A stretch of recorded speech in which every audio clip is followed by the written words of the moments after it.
Kuya, iyan na po yung halaman. Kulang yung pera. Hello guys, hulaan nyo kung ano to. Oh, bagong miyembro ng pamilya.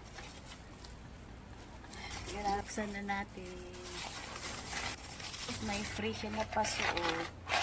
Ayan, ang ganda. Thank you, seller, sa free na paso. Ito guys. Ngayon, matagal ko nang pinapangarap na halaman. Ayan. Ayan na guys. Panoorin ko. Ayan na guys. Ayan na.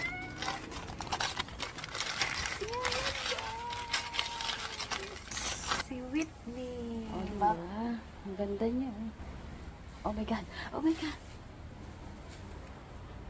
Ayan. Thank you, seller.